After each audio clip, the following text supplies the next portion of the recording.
Saludos. Creo honestamente que la religión judía es la más astuta de todas las religiones del mundo. La vieja palabra española ladino, sinónimo de listo, sagaz y tunante, encaja perfectamente con el espíritu de dicha religión.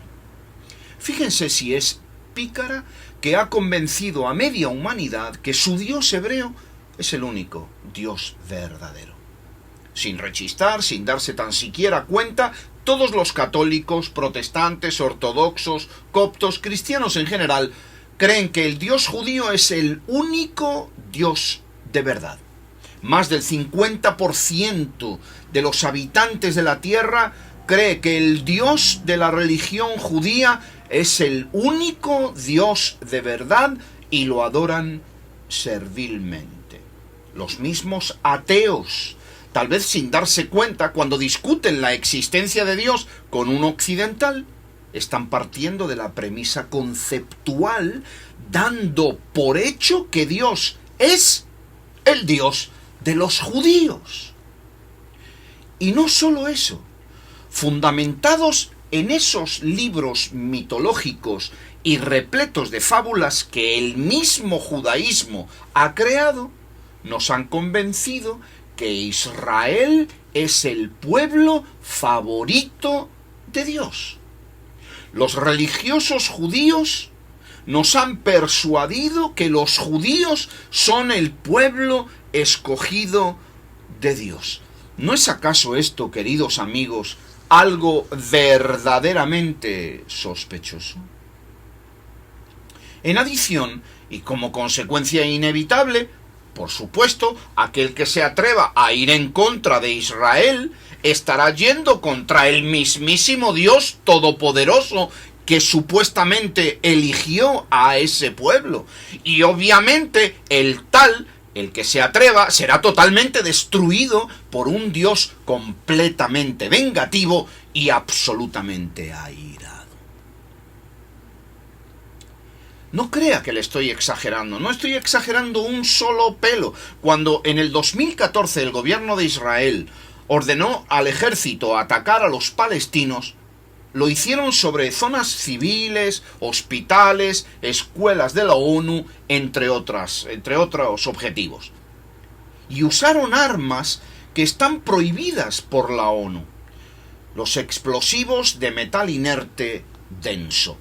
Sobre este tipo de armas dice el doctor holandés Matt Gilbert, que era un médico que estaba en la franja de Gaza atendiendo a los heridos en aquella época. Él dice lo siguiente: a 2 metros de la explosión de ese arma, el cuerpo se parte por la mitad.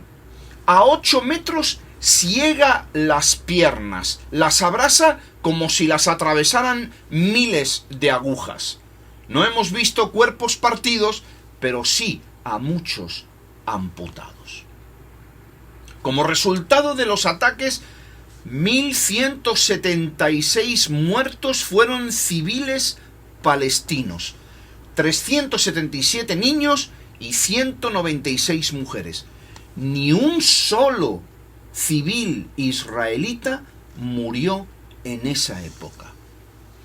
A pesar de este tremendo abuso de poder, en Estados Unidos decenas de miles de personas apoyaron al ejército de Israel con el argumento de que Israel es el pueblo de Dios.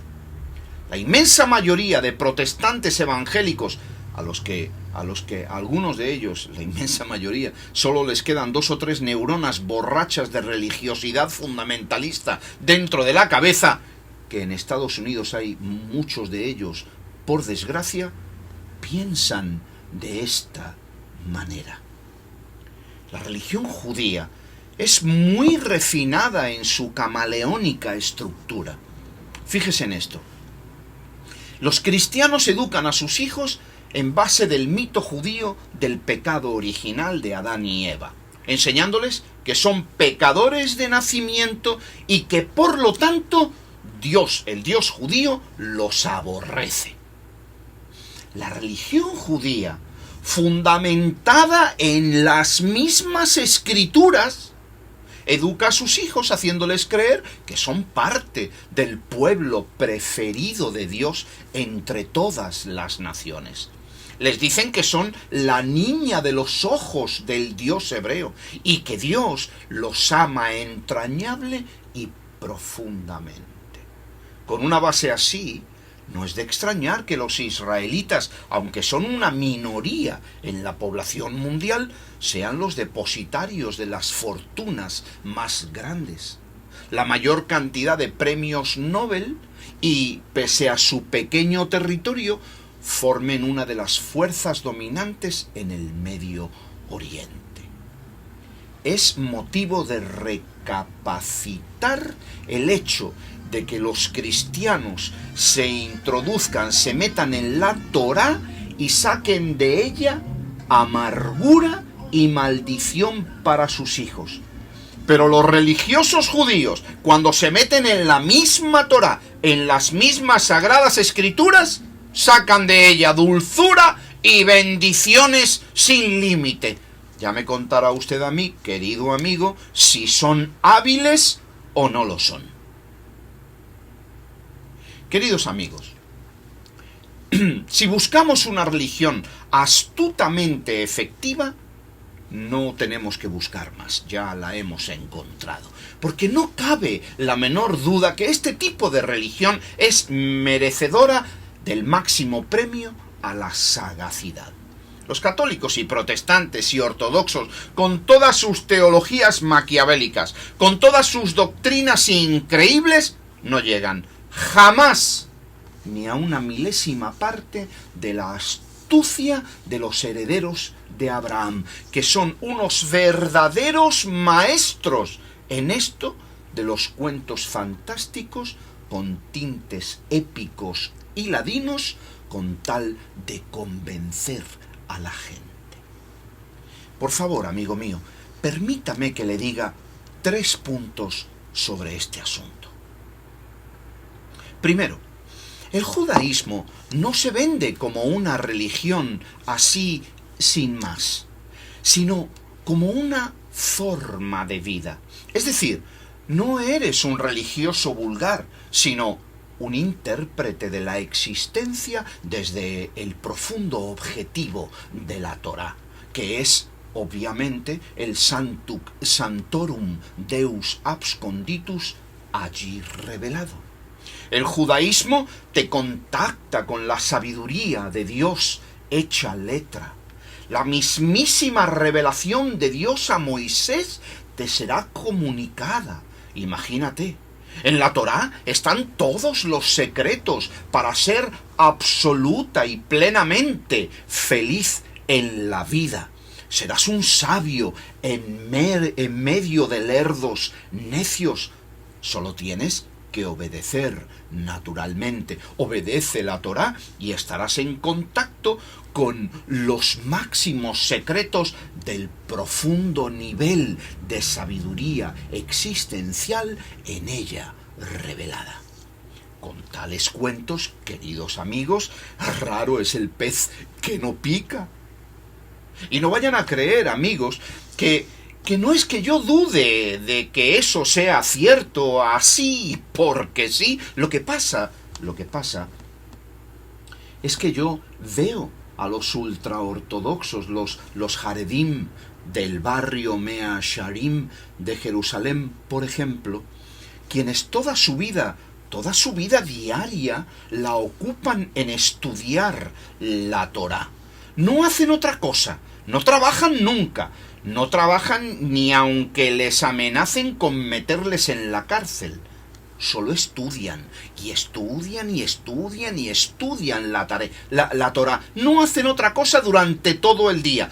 Todos los días estudian y estudian la Torá. Pero ¿cuál es su aportación, si alguna, a la sociedad? Ninguna.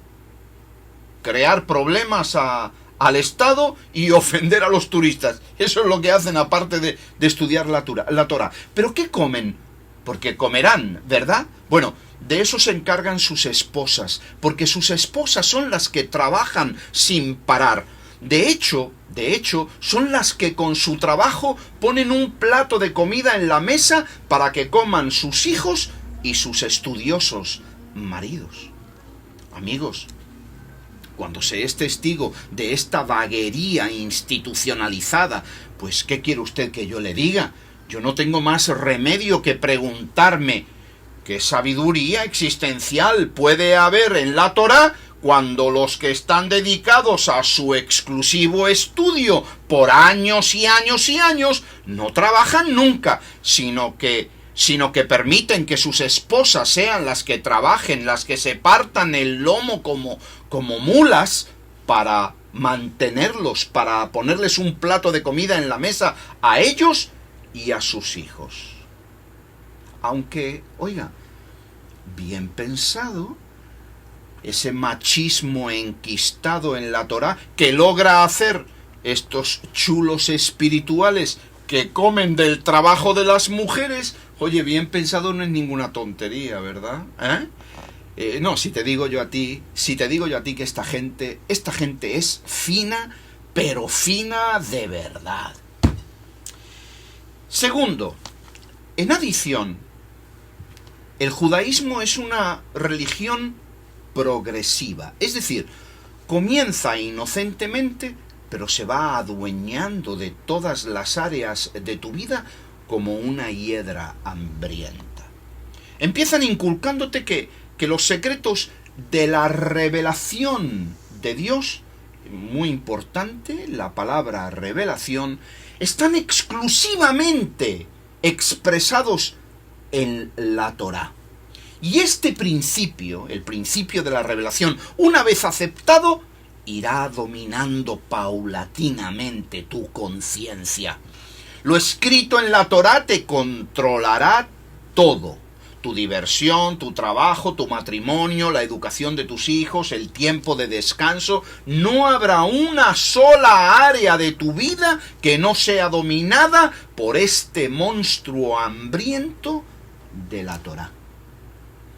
Nos quejamos porque tenemos 10 mandamientos, los Aseret Hadibrot, los religiosos judíos, promueven 613 mitzvot en la Torá. 613 mandamientos a los que te tienes que ajustar. Muchos muy buenos y buenos, eso es indiscutible, pero otros son malos y otros son absurdos. El caso, querido amigo, es que empiezas obedeciendo unos pocos y poco a poco llegará el momento en que tú habrás desaparecido totalmente de la escena. Serás fagocitado por un Dios totalmente celoso que no te permitirá ni pensar tan siquiera un solo pensamiento por ti mismo. Con la excusa de acercarte a Dios, llegará el momento en que tu vida ya no será tuya, sino que vivirás el Oraj Haim, el modo de vida de la religión judía, en el que no hay lugar para el libre pensamiento, ni para la autoconciencia, ni para el sentido común. Como unos parásitos enquistados, los libros religiosos vivirán tu vida en ti. Y tú creerás, pobre de ti, pobre muchachito, que eres un sabio de la vida porque comes kosher y odias a los amalecitas. Amigos, honestamente les digo, es preferible quitarle un cachorro a una tigresa cuando lo amamanta y frente a ella darle un bofetón en la cara al animalito que adentrarse en estos submundos posesivos en los que nada tiene la calidad de la libertad pensante. La conciencia de lo bueno y su realización se alcanza mediante la libertad de pensamiento y no por la obediencia ciega a unos escritos. Por último, tercer punto y último, y para mí la forma más ladina de todas las que adopta la religión hebrea, es esta. Ya sabéis que la religión judía se rige por su interpretación de la Torá, es decir, los primeros 5 libros del Antiguo Testamento. Pues bien, mientras que los protestantes, que son los cristianos más inclinados a seguir estrictamente la Biblia, tienen solamente 2 formas de interpretar las Escrituras, literal o alegórica, la religión judía tiene 4 niveles de interpretación de la Torá. ¿Se puede usted imaginar lo que esto significa? Si es difícil agarrar a un cristiano protestante porque estos están saltando y brincando continuamente de versículo en versículo, de interpretación en interpretación, puede usted hacerse a la idea de lo que implica tratar de agarrar a un religioso judío si éste puede saltar entre 4 dimensiones de significado diferente de lo que lee y alegadamente cada cual más profunda que la anterior? No cabe la menor duda, amigos, que si mi dignidad me lo permitiera, yo me haría judío practicante, porque la verdad es que son unos maestros indiscutibles del acomodo camaleónico. Y eso que no les he dicho nada sobre la tradición oral, los Talmud, que junto con la escritura alegadamente le fue dada por Hashem a Moisés en el desierto. Si metemos esas variables en la ecuación, entonces, amigos míos, esto se convierte en una antología de la creatividad y del disfraz. Permita que le explique este punto último de los niveles de interpretación de la Torá, para que se admire conmigo de la imaginación que tienen estas personas. Los rabinos judaicos dicen que la Torá es como un huerto. Cuando lo vemos a la distancia, no se distingue nada más que su colorido paisaje. Pero si nos adentramos, vamos descubriendo más y más profundamente el contenido. Los árboles, las hojas, las flores, los frutos, la piel de los frutos. Un pardés, que es la palabra hebrea para huerto. Eso es lo que es la Torá. Entonces hacen un acróstico con las 4 letras consonantes de este nombre pardés. P-R-D-S. Y parten de cada letra para formar la palabra del nivel de interpretación. Así, por ejemplo, la P es para psat, que es el sentido más simple de la escritura sagrada. Se lee el texto de la Torá sin pensar demasiado. Ese es el primer nivel de interpretación. Luego viene la letra R, remez, que significa insinuar. Si se reflexiona en lo leído, ahora nos evocará algo en nuestra vida, ya sea pasada o una idea futura, que nos conectará con ese texto leído. El tercer nivel sería la letra D, para drash, que significa interpretar.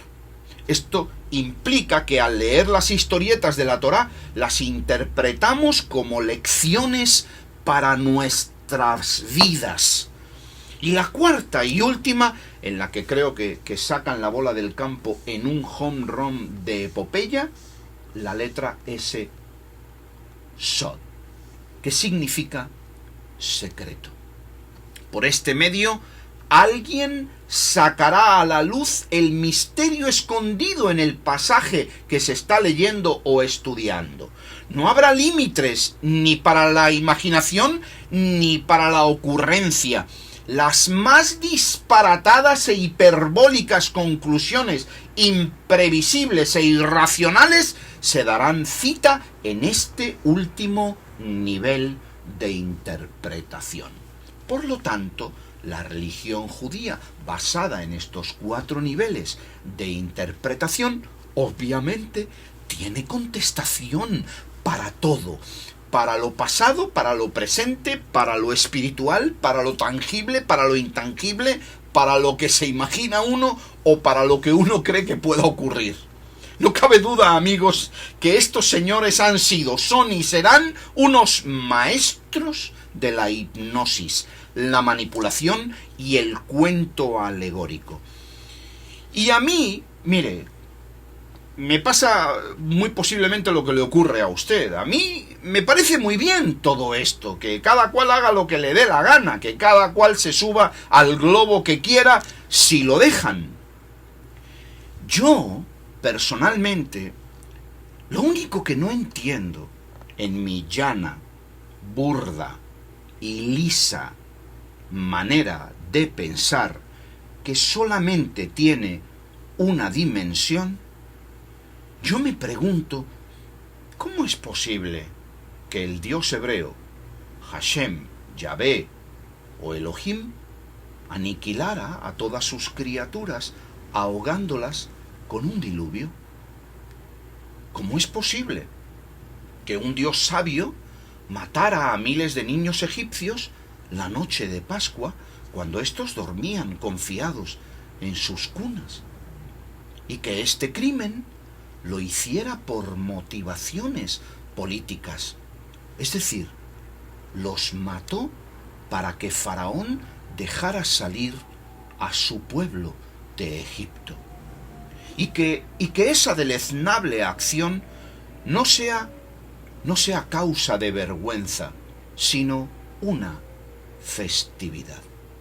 Yo no puedo comprender cómo el Dios judío aceptó el sacrificio humano de la hija de Jefté, ni que Moisés, con el permiso de Hashem, asesinara degollándolos a los niños madianitas cuando estos eran prisioneros de guerra, y dejara esclavas como esclavas sexuales para el uso de los israelitas a las niñas vírgenes. Sobre todo cuando sabemos que los madianitas eran medio hermanos de los hebreos. Que un Dios bueno haga estas abominaciones es algo que yo personalmente no puedo comprender. Por más que me cuenten fábulas, que me expliquen y que me adentren en los niveles misteriosos, zoroásticos y cabalísticos que me quieran presentar. No sé, tal vez sea que mi dignidad no tiene mucho de ladina, o quizá es posible que esté interpretando todo este asunto desde un nivel superficial, es decir, honesto, cabal y sincero. No sé, mañana le preguntaré a otro rabino, porque seguro que él tiene respuestas mucho más profundas y acertadas que yo no logro alcanzar en mi estado de dignidad.